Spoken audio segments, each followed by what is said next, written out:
30 दिन का फॉर्मूला जो आपकी जिंदगी बदल देगा। कैन 1% वाले समूह के अगले सदस्य से मिलने पहुंचा। उसने जब कंसिस्टेंसी को अपनाना बताया तो उसके मन में ये प्रलोभन यानी टेम्पटेशन आया कि वो रुक जाए और कहे कि अचानक मामला आ गया है, लेकिन मुझे जाना चाहिए। ये सोचकर उसने कोच जिम की चढ़ बढ़ी तैयारियों के बारे में सोचा और चुपचाप वेटिंग रूम में बैठ गया। नाव यात्रा के बाद लगभग 1 महीना बीत गया था। कैन इस प्रोसेस से थोड़ा असंतुष्ट महसूस कर रहा था। जब उसे पता चला कि किसी चीज में बेहतरी के लिए कितने घंटे प्रैक्टिस की जरूरत है, उसे लगा कि उसने जो कहा था वो सब सच था, लेकिन फिर भी उसके मन में एक अप्रसन्नता यानी अनीस थी। निश्चित रूप से कोच जिम ने कहा था कि रास्ते में चुनौतियां आएंगी, लेकिन 10,000 घंटों की निश्चित प्रैक्टिस, वो सिर्फ 1% बेहतर बनने के लिए। अब तक परिवर्तन के उस प्रयास के परिणाम उतार चढ़ाव भरे रहे थे और एक बार फिर उसे समर्पित करना पड़ा। 1% वाले समूह की अगली सदस्य थी। वो एक मनोवैज्ञानिक यानी साइकोलॉजिस्ट थी जो एक बिजी क्लिनिक चलाती थी। इस क्लिनिक का उद्देश्य लोगों की सीखने की क्षमता की प्रैक्टिस करना था। एक तरह का मानसिक जिम जैसा फुटबॉल कोच ने कहा था। केन को पता नहीं था कि वो यहाँ क्या कर रहा है, लेकिन उसने सोचा कि ये एक ऑपर्चून अवसर हो सकता है जहां वो इस पूरी प्रक्रिया से औपचारिक रूप से बाहर निकल सकता है। आखिर ऐसा क्या था कि उसने किसी अनुबंध पर हस्ताक्षर किए हों? उसने खुद से कहा। केन बहुत से लोगों को जानता था जो ठीक उसी जैसे थे और वो अच्छी तरह जी रहे थे। उन्हें परिवर्तन और सुधार की किसी बड़ी योजना पर जाने की जरूरत महसूस नहीं होती थी। केन ने निर्णय लिया कि वो भी उसी तरह रहने की कोशिश करेगा। वो सर्वश्रेष्ठ को समझेगा और अपनी नियमित मिलेगा। हर साल वो नववर्ष के संकल्प बनाएगा ताकि अपने उन पहलुओं पर काम करे जिनमें उसे सुधार की जरूरत महसूस होती थी। उसने कोच जिम को यही योजनाएं आखिरी बार अपने टूटे हुए फुटबॉल मैच में जिम से उसका सामना हुआ।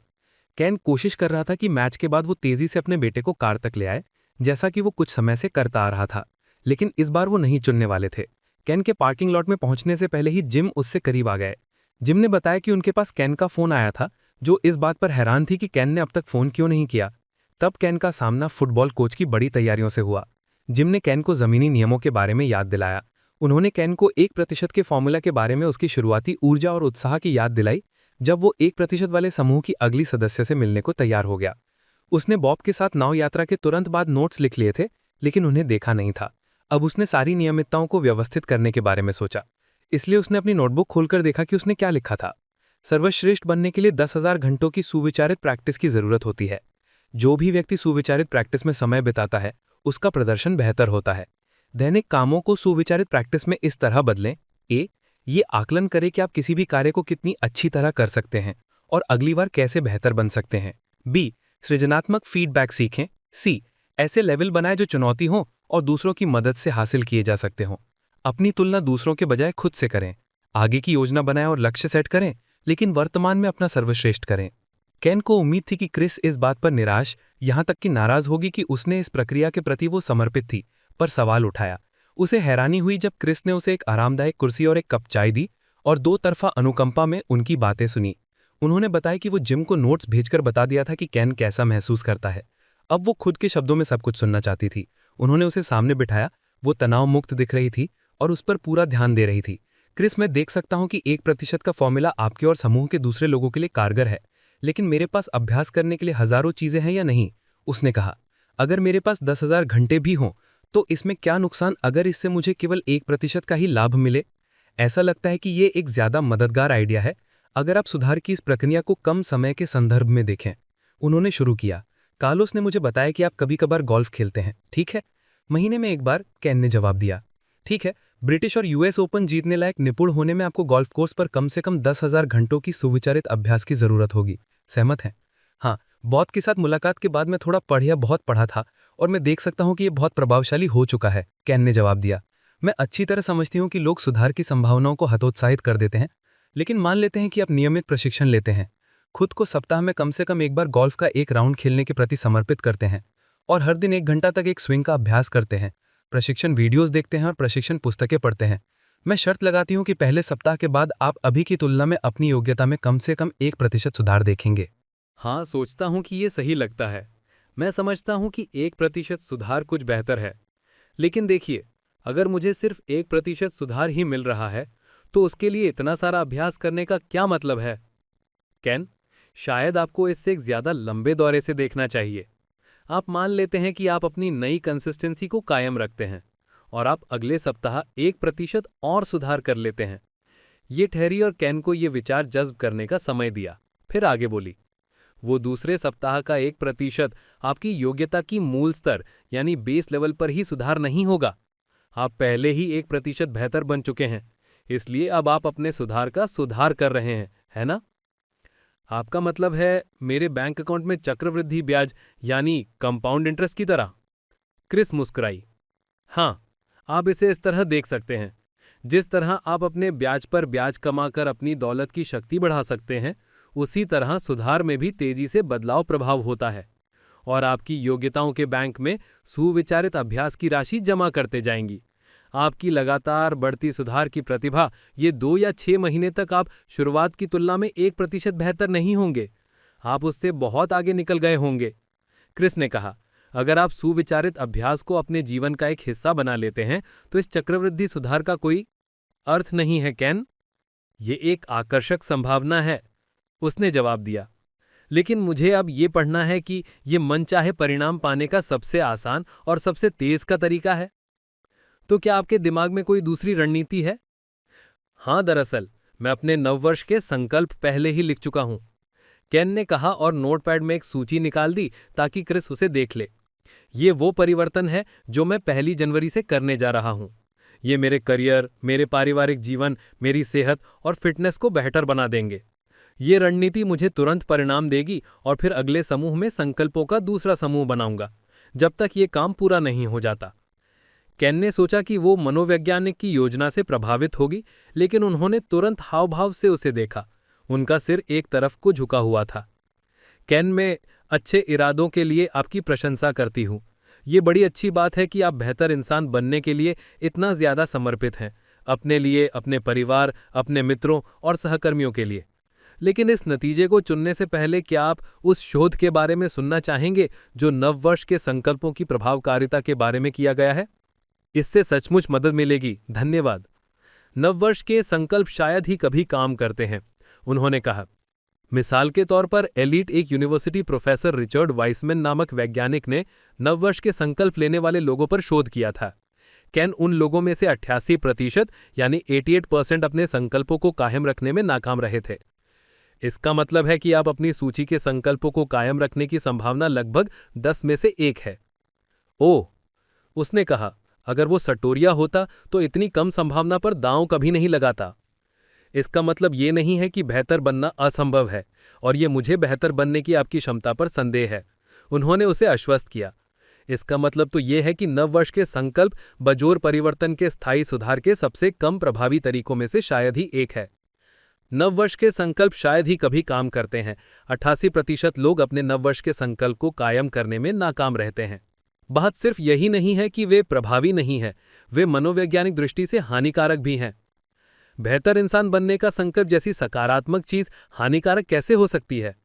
ज्यादातर लोग हर साल जिस तरह के संकल्प लेते हैं वो आमतौर पर इन श्रेणियों में आते हैं: वजन, फिटनेस, करियर, संबंध, पैसा। मुश्किल ये है कि ये लक्ष्य अक्सर बहुत अधिक होते हैं और इन सभी को एक साथ हासिल करना लगभग नामुमकिन होता है।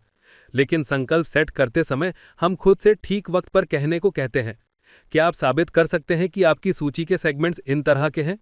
कैन ने एक बार फिर अपनी सूची देखी और उसे कहना पड़ा, हाँ, उसने बड़े परिवर्तनों के संकल्प लिए थे जो उसके जीवन में अमूलचूल सुधार ले आएंगे, या कम से कम उसने सोचा था। वो बोला, आपका कहने का मतलब है कि नववर्ष के संकल्प असफल हो जाते हैं? हाँ कैन, जब हम बड़े लक्ष्य हासिल करने में नाकाम हो जाते हैं तो हमारे आत्मनियंत्रण का एहसास खो जाता है। मुझे यकीन है कि आपकी जान पहचान के कई लोग होंगे जो 1 जनवरी के बाद वो चॉकलेट नहीं खाएंगे या सिगरेट नहीं पिएंगे। वो 1 पाउंड वजन कम कर लेते हैं या 1 सप्ताह तक सिगरेट नहीं पीते हैं और फिर अचानक एक दिन ज्यादा खाना खा लेते हैं या फिर दुगनी तेजी से सिगरेट पीने लग जाते हैं। हमारे ज्यादातर संकल्पों में आत्मसम्मान का पहलू शामिल होता है, इसलिए ये कम हो सकता है। हम हताश और निराश बन सकते हैं, शायद नाउम्मीद भी। मैं इस नुकसान की बात कर रही हूं। कैन ने झुककर सामने की कॉफी टेबल से भड़कते रंग की स्ट्रेस बॉल उठा ली। वो दोबारा बैठ गया और मनोवैज्ञानिक की कई बातों पर विचार करते समय उसे बार बार दबाने लगा। बदलना इतना मुश्किल क्यों है? उसने पूछा। शायद ये सब दिमाग में होता है और जो लोग अपने संकल्प कायम रखने में नाकाम रहते हैं उनमें बस प्रयास, अनुशासन नहीं है। ये भी तो हो सकता है कि उनमें इतनी इच्छा शक्ति नहीं हो। यही बात है केन, ये अधिकतर दिमाग में होता है। और आपने अपना प्रमुख कारण पर रोशनी डाली, जिस वजह से संकल्प आमतौर पर नाकाम होते हैं। इच्छा शक्ति की विश्वव्यापी कमी। जनवरी के पहले सप्ताह के अंत तक संकल्प लेने वाले केवल 75% लोग ही अपने संकल्पों पर टिके रहते हैं। इसका मतलब है कि 4 में से 1 में इतनी इच्छा शक्ति भी नहीं होती कि वो अपने संकल्प पर 7 दिन भी ठीक से टिक पाए। जनवरी के पहले सप्ताह के अंत तक संकल्प लेने वाले केवल 75% लोग ही अपने संकल्पों पर टिके रहते हैं। इसका मतलब है कि 4 में से 1 में इतनी इच्छा शक्ति भी नहीं होती कि वो अपने संकल्प पर 7 दिन भी ठीक पाए। जैसे जैसे समय गुजरते जाता है, लोगों की इच्छा शक्ति जवाब देने लगती है। वास्तव में जो लोग बिलन इच्छा शक्ति पर ही निर्भर होते हैं, वो स्थायी परिवर्तन में सबसे कम सफल होते हैं। लेकिन अगर मैं सचमुच उसका माना मन लूं तो मुट्ठी भर लोग अपने संकल्पों पर टिके रहते हैं, लेकिन उनकी सफलता का कारण शायद ये होता है कि वो इस बार में अपना मन बना लेते हैं। उन्होंने कहा और अपने पास वाले शेल्फ से इंसानी मस्तिष्क का एक मॉडल उठा लिया। उन्होंने उसे ऊपर उठाया, ऊपरी सामने हिस्से की ओर इशारा करते हुए कहा, आपकी इच्छा शक्ति के लिए सबसे ज्यादा जिम्मेदार मस्तिष्क का हिस्सा यही रहता है, आपके माथे के ठीक पीछे। ये बहुत सारे काम करता है। ये आपको याद रखता है, आपकी अल्पकालीन स्मृति को संभालता है और जटिल समस्याओं को सुलझाता है। इसमें अचानक किसी पुरानी आदत को बदलने की इच्छा शक्ति मांगना अक्सर इस पर कुछ ज्यादा बोझ लादने जैसा हो जाता है। ऐसा आमतौर पर इसलिए होता है क्योंकि मस्तिष्क के पुरस्कार और प्रेरणा तंत्र पर काम करने वाले मानसिक रग बहुत गहराई पर होते हैं। अब उन्होंने नीचे की तरफ इशारा किया, आदत बनाने का बहुत गहराई का काम कर देते हैं। आप अचेतन रूप से उस चीज को हर बार एक ही तरीके से करते हैं। आप जो भी करते हैं वो उस चीज के पीछे चेतन निर्णय लेने का भी बहकाने वाला काम होगा। अगर यकीन ना हो तो जरा सोचकर देखें कि आप किस तरह से ब्रश करते हैं। कैन ने अपने दिमाग में उन गतिविधियों को याद किया और उसे एहसास हुआ कि वो उसी जगह से शुरुआत करता और हर बार वही काम दोहराता था। क्रिस ने मॉडल को वापस शेल्फ पर रख दिया। अब हम एक छोटा अभ्यास करते हैं। अपनी बाहें आगे ठीक रोकें और अपने हाथों को इकट्ठे जकड़ लें। आपकी उंगलियां आपस में गुम्फी होनी चाहिए। कैन ने वही किया जो क्रिस ने कहा था। मैं देखती हूं कि आपका अंगूठा ऊपर है, उन्होंने कहा। मैंने देखते हुए कहा, हां ये है। अब अपने हाथ खोल दें और उन्हें इस तरह दोबारा बांधें ताकि दूसरा अंगूठा ऊपर रहे। जब उसने ऐसा कर दिया तो उन्होंने पूछा, यह कैसा महसूस होता है? अजीब, कैन ने कहा। मैंने कभी एहसास नहीं किया था कि मैं अपने हाथों को इकट्ठे करने के एक तरीके को अपने आप ज्यादा पसंद करता हूं। अब जब मैंने उसे अलग तरीके से कर दिया है तो ये असमंजस और अजीब महसूस होता है। आप अपने हाथ ढीले छोड़ सकते हैं कैन, क्रिस ने कहा। मैं चाहती हूं कि आप उन समयों के बारे में सोचें जब आपने वो परिवर्तन करने की कोशिश की थी जो कार्लोस ने आपको 1 महीने तक करने के लिए प्रमाणित किया था। जब आपने उसकी कोशिश की तो आपको कैसा महसूस हुआ था? दरअसल मुझे तब भी कुछ वैसा ही महसूस हुआ था जैसा अभी महसूस हुआ। चीजों को करने का नया तरीका मुझे स्वाभाविक नहीं लग रहा था। मैंने हमेशा सोचा कि अपने प्रति सजग रहना महत्वपूर्ण है, और जब मैं काम करने का नया तरीका आजमाया तो मुझे लगा मैं ये दूसरा इंसान बन गया हूं। मैं असहज महसूस कर रहा था। ये अच्छी बात है कैन, वो बेहतर दिखे। कैन, मैं जानती हूं कि हमारा मस्तिष्क कैसे बना है, और अगर चीजों को करने के नए तरीके से असहज महसूस नहीं करते तो मुझे आपकी मानसिक सेहत के बारे में चिंता होगी। सवाल यह है कि क्या आप उस असहजता के बावजूद काम करते रहे? क्या आपने इसके बाद भी उस परिवर्तन को कम से कम 1 महीने तक कायम रखा? थोड़ी शर्मिंदगी से कैन ने जवाब दिया, क्योंकि इससे और कुछ लोग असहज महसूस करते थे, इसलिए मैं बीच में छोड़ने लगा। मैं जितने दिन छोड़ता, दोबारा शुरू करना उतना मुश्किल हो जाता। यानी आप कमोबेश अपनी पुरानी आदत पर लौट आए? हाँ, ये कहना जायज होगा। ज्यादातर मामलों में चीजें वापस उनके पुराने स्तर पर स्वाभाविक रूप से स्थिर हो गई हैं। क्या वो कुछ हद तक आपके तापमान थर्मोस्टेट के समान था, जो थोड़ा इधर उधर तो हो सकता है लेकिन हमेशा थर्मोस्टेट द्वारा तय बिंदु सेट पॉइंट पर लौट आता है? क्रिस ने पूछा। सर हिलाया और क्रिस ने आगे कहा, हम भी ऐसा ही करते हैं। हम में एक निश्चित बिंदु सेट पॉइंट पर लौटने, रिटर्निंग की एक आसान प्रवृत्ति होती है जिसके हम आदी हो चुके हैं। एक ऐसा बिंदु जहां हम आरामदेह होते हैं। कई बार इसके जैसी कोशिश बेतुकी नजर आती है, कैन ने कहा। शायद मेरे लिए सबसे समझदारी भरी बात यह होगी कि मैं उन सभी चीजों में बेहतर बनने की कोशिश छोड़ दूं जिन्हें बदलना मुश्किल, डिफिकल्ट टू चेंज है। यदि मुझे किसी चीज का अभ्यास करने में घंटे बिताना है तो शायद मुझे उस जीवन के साथ खुश रहने का अभ्यास करना चाहिए जो मेरे पास शायद है। क्या आपको इस पर यकीन है, केन? क्रिस ने पूछा। आप ये नववर्ष के संकल्पों से लैस होकर आए हैं। ये तथ्य मेरे लिए दरअसल महत्वपूर्ण था। शोध बताता है कि आप जितने कम खुश होते हैं, आपके नववर्ष के संकल्प कायम कीप करने की उतनी ही ज्यादा संभावना होती है। एक पल के लिए खामोशी रही। उन्होंने केन को वो भाव याद करने का समय दिया जो उसने प्रक्रिया की ठीक शुरुआत में महसूस किया था, जब वो जागा और उसे एहसास हुआ था कि वो सचमुच अपने जीवन में परिवर्तन करना चाहता है और उसे इसकी जरूरत थी। हम चीजों को कुछ ज्यादा लंबे समय तक पकड़े रखने की प्रवृत्ति रहती है, क्रिस ने आगे कहा। हमारी आत्मा ईगो इमेज के पुराने रक्षणमुखी आर्केक डिफेंसिव संस्करण, पुरानी चोट और ड्रेड, सफल होने और परिवर्तन की हमारी काबिलियत के बारे में सीमित होने वाले विश्वास। केन ने अपने जीवन के कुछ उदाहरणों के बारे में सोचा। फिर क्रिस ने पूछा, क्या आपने देखा है कि जब कोई शिशु को उसकी मां की गोद से लेता है तो क्या होता है? ओह, मेरे दोनों बच्चे ऐसे रोए थे। जब वेबस्टर को थमाने पर वो रोने लगते थे, मेरा मतलब है सचमुच रोने लगते थे, केन ने याद किया। क्या आप हैरान होंगे अगर मैं आपको बताऊं कि हम में से ज्यादातर लोग अभी भी उस दहशतजदा शिशु प्रतिक्रिया को महसूस करते हैं। हो सकता है कि आप सचमुच किसी बच्चे की तरह हाथ पैर ना मारें और चीख पुकार ना करें, लेकिन परिवर्तन होने पर मन में अक्सर यही होता है, भले ही वो परिवर्तन आप खुद कर रहे हों। लात मारने और रोने की वो प्रतिक्रिया शिशु के रूप में उपयोगी हो सकती है, लेकिन अब उसे छोड़ने का समय आ गया है, क्रिस ने कहा। कई बार केन परिवर्तन के खिलाफ जूझा था, यहां तक कि सकारात्मक परिवर्तन के खिलाफ भी। उसने सोचा, अगर ये प्रतिरोध छूट जाए तो कितनी राहत की बात होगी। उसने पूछा, लेकिन अगर इच्छा शक्ति इतनी ज्यादा अविश्वसनीय नहीं है और हमारा मस्तिष्क इस तरह बना है ताकि हम अचेतन रूप से चीजों को हर बार एक ही तरीके से करें, तो क्या मैं सचमुच बदल सकता हूं? क्रिस ने केन को संकेत किया कि वो स्ट्रेस बॉल उठा ले। अच्छी खबर यह है कि मस्तिष्क का आकार भी दोबारा अगेन बदल सकता है, ठीक इस तरह की स्ट्रेस बॉल की तरह। उन्होंने इसे दबाते हुए कहा, यह न्यूरोप्लास्टिसिटी की वजह से होता है। आपका मस्तिष्क इस संदर्भ में प्लास्टिक यानी लचीला होता है कि आप इसे ढाल सकते हैं। क्रिस ने बॉल को वापस उठा लिया। जब भी आप कोई नई चीज सीखते या करते हैं तो आपका मस्तिष्क नए संयोजन या कनेक्शन बना देता है। आप इसे जो नया काम देते हैं उससे निपटने के लिए शारीरिक रूप से बदल जाता है। आप परिवर्तन करने की कुंजी ये है कि आप उन नए संयोजन को बढ़ावा देने का आदर्श तरीका जान लें। मैं आपसे रास्ता दिखाने की उम्मीद कर रहा था, केन ने मुस्कुराते हुए कहा।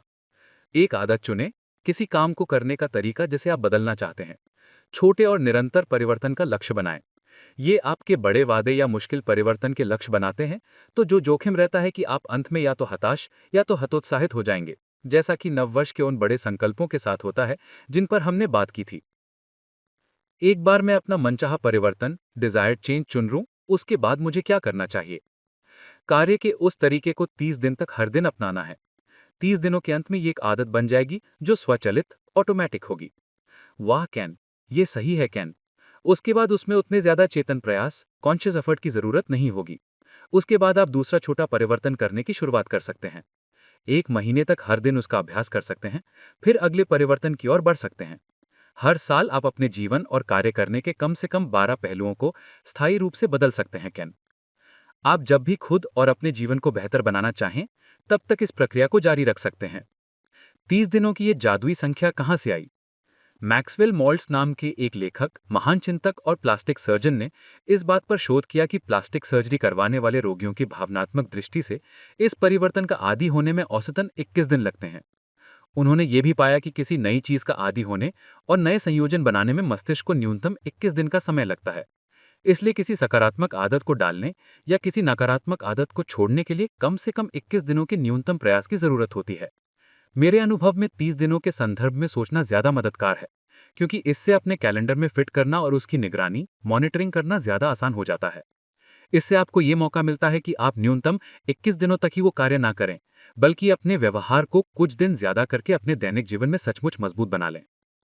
फॉग की शब्दावली यानी टर्मिनोलॉजी में कहें तो आप बाहरी ढाल यानी एक्सटर्नल शील्ड रख रहे हैं, जो आपको अपनी निष्क्रियता से बाहर निकालती है और आप उद्देश्य यानी फोकस्ड पर केंद्रित रखती है, जब तक कि ये आपके कार्य करने का परिवर्तन आदत तरीका नहीं बन जाता। क्या आपने ऐसे लोगों के लिए कारगर होते देखा है? केन ने पूछा। मेरे क्लिनिक में आने वाले लोगों के लिए ये हमेशा कारगर होता रहा है। मैंने उसे 1% समूह के सभी सदस्यों के लिए कारगर होते देखा है। वास्तव में मेरे पास एक परिवर्तन का बेहतरीन उदाहरण है जो मैंने हाल ही में किया।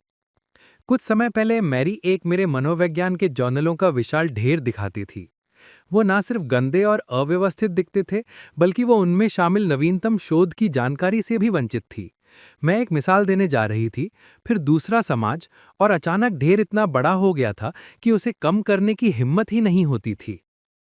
मैंने एक नई आदत डालने के लिए खुद को 1 महीने का समय दिया। मैं आने वाली नई पत्रिकाओं को तुरंत पढ़ लेती थी, जबकि हर रात मैं पुराने पत्रिकाओं में से एक पत्रिका उठाकर घर ले जाती थी, उसे पढ़ती थी, मनुष्य संवेद लेखों को निकालकर फाइल में लगा लेती थी और उसके बाद पत्रिका को फेंक देती थी। शुक्रवार को मैं विकास पृष्ठ के हर दिन के लिए कुछ अतिरिक्त पत्रिकाएं ले जाती थी। वो 10 दिनों में गायब हो गए। अब लगभग 6 महीने गुजर चुके हैं, लेकिन वो ढेर दोबारा नजर नहीं आया। एक तरह से 1% का फॉर्मूला ये प्रसिद्ध वुडी एलन के मकान उद्धरण की तरह है। जीवन का प्रतिशत हिस्सा तो बस कमर कसना है। आप बस अपना एक पर दूसरे से सामने रखते हैं और बहुत जल्दी ही वहां पहुंच जाते हैं जहां पहुंचना चाहते थे। वो एक बार में तीर पर एक काम, 2 पेज लिखने या पत्रिका के ढेर में से 1-2 पत्रिकाएं पढ़ने के लिए है। ये लगातार उन चीज़ों के बारे में है जिनके बारे में आप जानते हैं कि वो आपको वहां ले जाएंगी जहां आप पहुंचना चाहते हैं। जो भी किसी चीज़ में सफल हुआ है, उसने यही किया है। जीवन का 90% हिस्सा तो बस कमर कसना है। Woody Elon. केन ने एक बार फिर अपने नववर्ष के संकल्पों की सूची उठाई। तो क्या आप ये कह रहे हैं कि मैं इन बड़े संकल्पों को ज्यादा छोटे, ज्यादा आसानी से होने वाले परिवर्तनों में बांट दूं? मैं 30 दिनों तक एक-एक करके हर आदत से मुकाबला करूं, तभी मैं स्थायी सुधार कर पाऊंगा। बिल्कुल केन, अगर आप नववर्ष के संकल्प बनाने पर जोर डालना चाहते हैं, तो ये संकल्प लें कि आप जनवरी में अपने निजी या पेशेवर जीवन के किसी पहलू को कम से कम 1% सुधारेंगे। फिर इस काम में आपकी मदद के लिए योजना बनाएं और जनवरी के हर दिन इसका अभ्यास करें। इससे आप उस आदत की एक मजबूत नींव डाल लेंगे और आप इस सिलसिले को आगे बढ़ा सकते हैं। क्या उन पहले 30 दिनों को पार करने के लिए आपके पास कोई सुझाव है? नई आदत को कायम रखने के रास्ते में खुद को पुरस्कार अवश्य दें। अपने मित्रों का समर्थन पाने के लिए उन्हें अपने लक्ष्यों के बारे में बताएं। इस बात पर ध्यान केंद्रित करें कि जब आप सफल होंगे तो ये कितना बेहतरीन होगा। इस बात पर ध्यान न दें कि अगर आप असफल हो गए तो क्या होगा। अपनी नई आदत को लिख लें और अपनी प्रगति की डायरी रखें। अगर आपके पास 2 आदतें हों जिन्हें आप बदलना चाहते हैं और वो दोनों विरोधी रूप से जुड़ी हों, जैसे वजन कम करना या ज्यादा आराम करना, तो ये बेहतर हो सकता है कि आप उन दोनों को एक साथ ही ले चलें। अन्यथा आपकी सफलता की संभावना तब रहती है जब आप एक समय में एक ही आदत को बदलते हैं। क्रिस ने केन को एक पल दिया ताकि वो इन सुझावों को अपनी नोटबुक में लिख ले। मेरी पत्रिकाओं का ढेर एक उदाहरण है, क्रिस ने आगे कहा। आप जिस तरह से कार्य करते हैं उसमें से किसी को भी 1% बदलने का संकल्प ले सकते हैं, जिसमें आपके साधन और महसूस करने का तरीका भी शामिल है। केन ने अपनी नोटबुक को ऊपर देखा। वो थोड़ा हतप्रभ था। लेकिन मैं कैसा सोचता और महसूस करता हूं इसकी योजना मैं पहले से नहीं बताता। मैं तो बस प्रतिक्रिया करता हूं। मैं इस पर कैसे नियंत्रण या इसे कैसे बदल सकता हूं? उसने पूछा। सबसे स्पष्ट आदतें जो हमें होती हैं वो हैं हमारे कार्य। कुछ सकारात्मक आदतें होती हैं। मान लीजिए कि हर सुबह आप आदतन अपने दांतों पर ब्रश करते हैं और इसके बाद 20 मिनट तक योग करते हैं।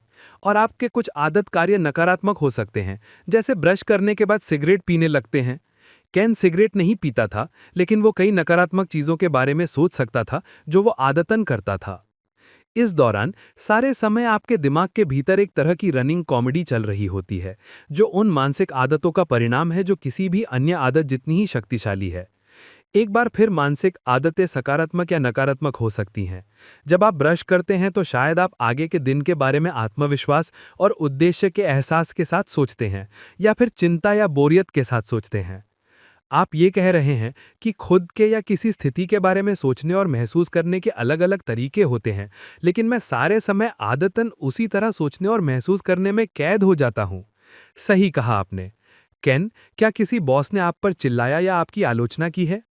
केन ने सिर हिलाया और मुस्कुराया जब क्रिस ने कहा, देखिए, इससे साबित होता है कि आपका ये सामान्य है। हम इस अनुभव को उद्दीपक या एक्टिवेटिंग या सक्रिय करने वाली घटना कहते हैं। उन्होंने एक बड़े नोटपैड पर ये शब्द लिख दिए थे। इससे आपको कैसा महसूस हुआ? नाराज, अप्रेरित और दुखी जाहिर है। आइए हम इन भावनाओं को परिणाम या आउटकम कहते हैं। उन्होंने उन शब्दों को उसी नोटपैड पर लिख दिया। मैंने नोटिस किया कि आपने जाहिर है कहा। क्या आप किसी दूसरे तरीके डिफरेंट वे से प्रतिक्रिया या रिएक्ट कर सकते थे, या आपके पास कोई दूसरा विकल्प ऑल्टरनेटिव था? देखिए, मुझे लगता है कि मैं इस्तीफा दे सकता था, उसने कहा। ठीक है, अब मैं आपको एक पार्ट टाइम नौकरी के बारे में बताती हूँ जो मैंने कॉलेज में 2 मित्रों के साथ की थी। हम हिस्से में शेयर में अपने प्रोफेसर की मदद कर रहे थे। वो विकृत इंसान थे जिनका गुस्सा मशहूर था। एक दिन वो अंदर आए और ज्वालामुखी की तरह फट पड़े। चीखते चिल्लाते रहे कि हमारे काम, वर्क और उत्पादकता स्तर के लेवल से निराश थे। जैसे उनका चिल्लाना हुआ, मेरी सहेली सिडनी रोने लगी और काम छोड़कर चली गई। उसने हमें बाद में बताया कि उसके लिए ये स्पष्ट था कि उसे प्रशंसा मानना आता था और वो प्रशंसा का सम्मान दोबारा हासिल नहीं कर सकती थी। सिडनी ने प्रमुख विषय भी बदल लिया, हालांकि उसका असली लक्ष्य हमेशा मनोवैज्ञानिक बनना था। मेरा मित्र बिल, देखिए, उसने सोचा कि प्रोफेसर का मूड उस दिन खराब था। बिल ने अपना सिर झुकाया और हमेशा की तरह काम करता रहा, मानो कुछ हुआ ही ना हो। केन ने पूछा, आपने क्या किया क्रिस? पहले तो मैं सदमे में थी और नाराज, उन्होंने जवाब दिया। खुद को संभालने के लिए मैं बाहर चली गई। प्रोफेसर ने जो कहा था, मैंने उसके बारे में सोचा। कुछ बातें सही नहीं थी, लेकिन कुछ चीज़ों में वो सही हो सकते थे। मैं प्रयोगशाला लौटी और काम करने के कुछ नए तरीके आजमाने लगी। मेरे नवाचार रंग लाए और वो शोध सहायक की छोटी सी नौकरी मेरे करियर की सीढ़ी बन गई। आप सभी ने एक उद्दीपक घटना का अनुभव किया, लेकिन 3 बहुत अलग परिणाम हुए, केन ने कहा। यह सही है। हम में से ज्यादातर लोग सोचते हैं कि उद्दीपक घटना परिणाम उत्पन्न, रिजल्ट क्रिएट्स, एक्टिवेटिंग इवेंट करती है। आपका बॉस आप पर चिल्लाता है, इसलिए आप नाराज और विचलित महसूस करते हैं, क्रिस ने कहा। लेकिन यह उद्दीपक घटना नहीं है जो परिणाम की ओर ले जाती है। ये तो उस उद्दीपक घटना के बारे में आपके विश्वास, योर बिलीव्स हैं, जो एक खास तरीके से आपको महसूस फील कराते हैं या आपसे काम करते हैं। फिर उन्होंने रेखा चित्र में, जब आप पैदा हुए थे तब आपके पास कोई विश्वास, बिलीफ या राय ओपिनियन नहीं थी, उन्होंने कहा। आपने धीरे धीरे उन्हें इकट्ठा, गैदर्ड देम स्लोली किया, अपने परिवार के सदस्यों से, स्कूल के बच्चों से, अपने अनुभवों, एक्सपीरियंसेस आदि से। हो सकता है कि आपके विश्वास, बिलीफ्स मेरे मित्रों या मुझसे या किसी दूसरे से बहुत अलग हों। आप अचेतन रूप सबकॉन्शियसली उन विश्वासों की छलनी से ही घटनाओं का अर्थ निकालते हैं। क्रिस, क्या आप मुझे बता सकती हैं कि 1% के फॉर्मूला से इसका संबंध कैसे है? चूंकि विश्वासों के कारण आप एक खास तरह से महसूस करते हैं और कार्य करते हैं, इसलिए आपके विश्वासों में यह शामिल है कि वो आपके लक्ष्य, गोल्स हासिल करने में आपकी मदद करें या फिर आपको प्रगति को रोकने में भी, क्रिस ने जवाब दिया। लगातार सुधार, कंटिन्यूस इंप्रूवमेंट करने और उस सबसे महत्वपूर्ण 1% को हासिल करने के लिए आपको पीछे हटकर, स्टेपिंग बैक, अपने विश्वासों पर नजर डालने की जरूरत है। और अगर वो आपके लिए काम नहीं कर रहे हैं तो उन्हें बदलने की भी जरूरत है। क्या आप सचमुच अपने विश्वासों को बदल सकते हैं? केन ने पूछा। आप निश्चित रूप से कर सकते हैं। मनुष्य एकमात्र कल्पनाशील प्रजाति है। यह आपके खिलाफ काम कर सकता है। मिसाल के तौर पर हमारे प्रोफेसर के गुस्से के बाद सिडनी की दुखद व्याख्या देखिए। या आप अपनी कल्पना से अपने लिए काम करा सकते हैं। कुंजी है अभी तक की शक्ति। कुंजी है अभी तक की शक्ति। क्रिस ने केन को इसे लिखने के लिए एक पल दिया और फिर उससे पूछा, क्या आप मुझे अपने किसी सपने, ड्रीम या लक्ष्य के बारे में बता सकते हैं जिसे आपने हासिल ना किया हो? उसने कई के बारे में सोचा और फिर कहने का निर्णय लिया, मैं मिलियनेयर नहीं हूं। जब आप ये कहते हैं तो आप कैसा महसूस करते हैं? खुद से थोड़ा निराश। ठीक है, अब इस वाक्य में अब जोड़ने की कोशिश करें। मैं अब मिलियनेयर नहीं हूं। केन के चेहरे पर एक मुस्कान थिरकने लगी। क्रिस, ये अद्भुत है। अभी तक जोड़ने से मेरा नजरिया तुरंत बदल गया। इससे मैं ज्यादा सकारात्मक महसूस करने लगा, मानो मुझे कोशिश करते रहना चाहिए। मैं इसे अपने शरीर में भी महसूस कर रहा हूं। मैं ऊर्जा और स्वास्थ्य का सैलाब महसूस कर रहा हूं। मुझे हैरानी नहीं है, क्योंकि मस्तिष्क और शरीर के बीच संबंध होता है। अगर आप अपने मस्तिष्क को बदल सकते हैं तो आप अपने शरीर को भी बदल सकते हैं, क्रिस ने कहा। एक अध्ययन में जिन लोगों ने 3 सप्ताह तक हर दिन 20 मिनट तक बास्केटबॉल की फ्री थ्रो का अभ्यास किया, उनमें 24% सुधार हुआ। इसमें कुछ भी अद्भुत नहीं है, लेकिन जिन लोगों ने सचमुच ये नहीं किया बल्कि हर दिन 20 मिनट तक ये मानसिक चित्र देखा कि वो फ्री थ्रो कर रहे हैं, उनमें भी लगभग उतना ही सुधार हुआ, 23%। आपका मतलब है सकारात्मक सोच? केन ने पूछा। नहीं, क्रिस ने कहा और अपना सिर और कंधे हिलाया। उन्होंने सिर्फ अच्छे विचार नहीं सोचे, उन्होंने तो अपने मन में ये तस्वीर देखी कि वो गेंद पकड़ रहे हैं, फ्री थ्रो की लाइन तक जा रहे हैं, बॉल को 2 बार जमीन पर उछाल रहे हैं, खुद को सही जगह पर रख रहे हैं, शॉट मार रहे हैं और बॉल को जाली में गिरते देख रहे हैं।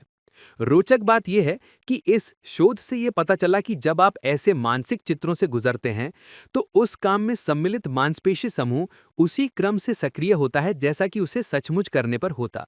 यदि मस्तिष्क शरीर को बदलता है तो निश्चित रूप से शरीर भी मस्तिष्क को बदल सकता है, कैन को एहसास हुआ।